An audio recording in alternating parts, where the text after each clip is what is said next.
बाहरी लोगों को मौका, बाहरी लोगों को मौका, दिसंबर 2019 को मौका दो, दिसंबर 2019 को मौका दो, प्राथमिक शिक्षक बहाली में मौका दो।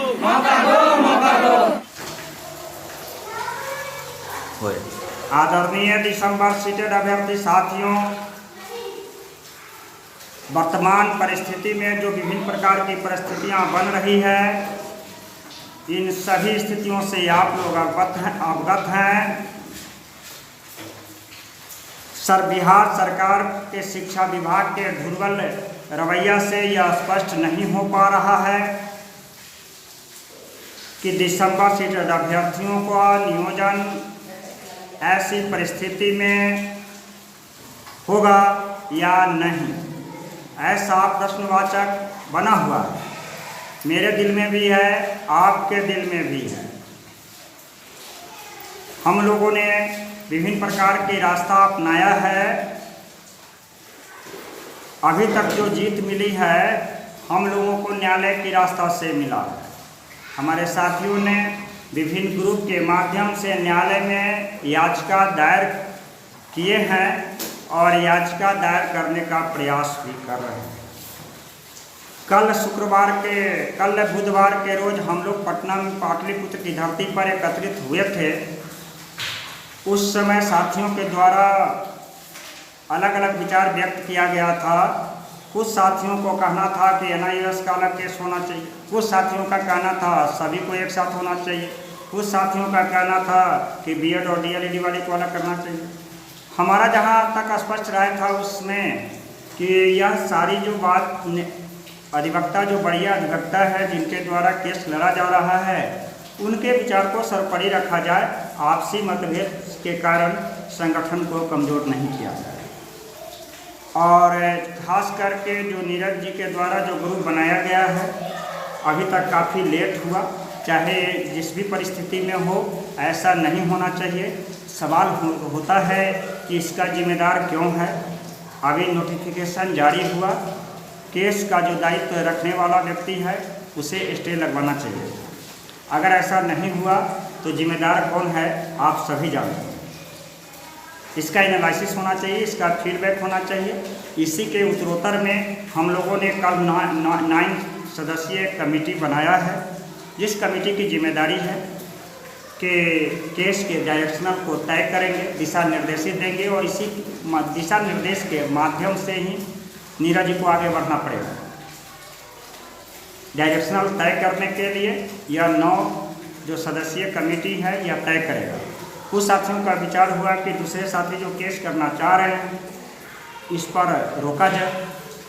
हम लोगों का जहां तक विचार है कि जो साथी केस करना चाहेंगे केस करेंगे, क्योंकि केस में एक मोटी राशि खर्च होती है, वह जरूर समझदार होंगे।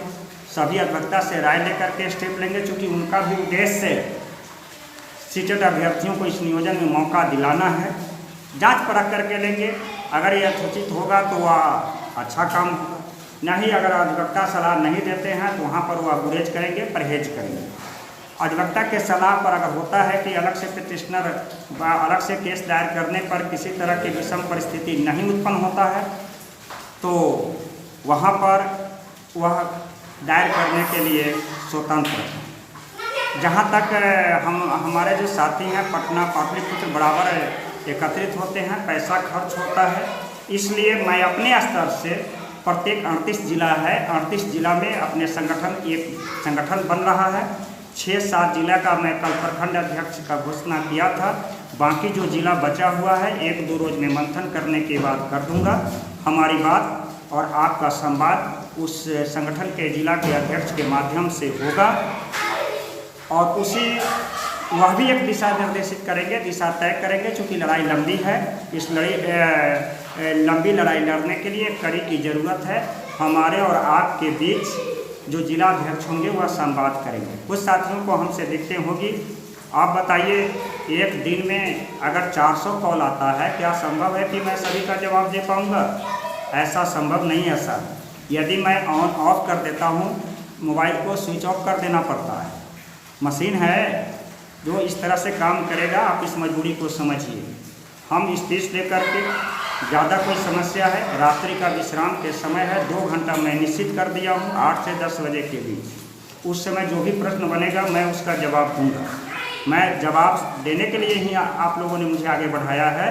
मैं निरंतर आपके सेवा में रहूँगा। और मेरा जहाँ तक समझ में है कि संगठन विश्वसनीयता के बल पर चलती है, क्रिया प्रणाली पर चलता है।